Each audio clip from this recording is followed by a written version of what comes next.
আজকে আমি চলে আসলাম একটা পাঙ্গাস মাছের রেসিপি নিয়ে। আমি পাঙ্গাস মাছটাকে ধুয়ে নিয়েছি, তার উপরে লবণ আর একটা লেবু দিয়ে দিলাম। এখন আমি হাত দিয়ে এগুলাকে পরিষ্কার করে আবারও কিন্তু ঠান্ডা জলে ধুয়ে নিব। হ্যালো এভরিওয়ান, কেমন আছেন সবাই? আশা করছি সবাই অনেক বেশি ভালো আছেন। আমার ছোট্ট একটা পেজে আপনাদেরকে ওয়েলকাম। অনেক মানুষ আছেন যারা পাঙ্গাস মাছের নামটাই শুনতে পারেন না এবং পছন্দও করেন না, তাদের জন্য কিন্তু আমার আজকের রেসিপিটি। লেবু আর লবণ দিয়ে মাছটাকে ধুয়ে নিলে এক্সট্রা যে একটা গন্ধ থাকে সেটা কিন্তু চলে যায়। ধুয়ে নেওয়ার পর আমি আবারও লবণ আর হলুদ মিশিয়ে এখন মাছগুলোকে কিন্তু সুন্দর করে ভেজে নিব।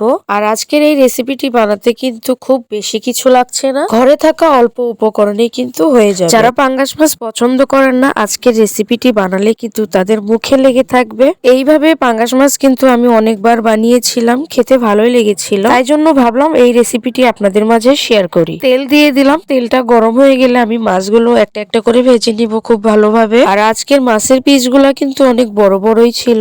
বাচ্চাদের জন্য পাঙ্গাস মাছটা কিন্তু খুব হেলদি একটা খাবার। আমি মাছগুলো এক পিসটা হালকা ভাজবো, আরেক পিসটা একটু কড়া করে ভাজবো। পাঙ্গাস মাছটা এমনিতেই মানুষ কম পছন্দ করে, কিন্তু সেটা যদি একটু ভিন্ন রকম ভাবে রান্না করা যায় খেতে কিন্তু ভালোই লাগে। এখন কিছু পেঁয়াজ ভেজে নিব, তার মধ্যে আদা বাটা, রসুন বাটা, পেঁয়াজ বাটা দিয়ে সুন্দর করে ভেজে নিব। স্বাদ অনুযায়ী লবণ দিব, হলুদ গুঁড়ো, মরিচ গুঁড়ো দিয়ে আর একটু ভেজে নিব। আমি এরপর দিয়ে দিব দুটো টমেটো, আমি কুচি কুচি করে কেটে নিয়েছি, সেই টমেটোটাও দিয়ে দিব। হালকা একটু ভেজে নেওয়ার পরে 1 চা চামচের মতো দিব জিরার গুঁড়া, 1 চা চামচের মতো দিব ধনিয়ার গুঁড়া। এখন ধুয়ে নেওয়া কয়েকটা লেবুর পাতা দিয়ে দিব।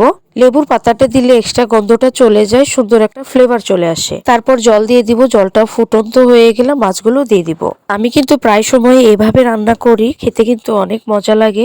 মাছগুলোর সাথে মশলাটা খুব ভালো করে মিশিয়ে নিব। তারপর আমি উপর দিয়ে কিছু ধনিয়া পাতা ছড়িয়ে দিব ফ্লেভারের জন্য। এখন আমি 5 মিনিটের জন্য ঢাকনা দিয়ে ঢেকে দিব। ঢাকনা খুলে দেখবো হয়েছে কিনা। দেখতেই পারছেন আমার রান্না করে নেওয়া কিন্তু অলমোস্ট শেষ হয়ে গিয়েছে, আর কালারটা কত সুন্দর লাগছে। এখন কিন্তু আমি নামিয়ে ফেলবো, নামিয়ে পরিবেশন করে দেখিয়ে দিব, আর টেস্ট করেও দেখবো এটা কেমন খেতে হয়েছে। আমি কিন্তু খেয়েই রিভিউটা দিয়েছি। এভাবে বাসায় রান্না করে খাবেন, যে একবার খেলে কিন্তু বারবার খেতে ইচ্ছা হবে। পাঙ্গাস মাছ এভাবে রান্না করলে কিন্তু সত্যি খুব ভালো লাগে। আমার আজকের এই রেসিপিটি যদি আপনাদের কাছে ভালো লেগে থাকে তাহলে কিন্তু লাইক, কমেন্ট, শেয়ার করে দিবেন। আমি ফিরবো পরবর্তী রেসিপি নিয়ে। আজকের মতো সবাই ভালো থাকবেন, টাটা।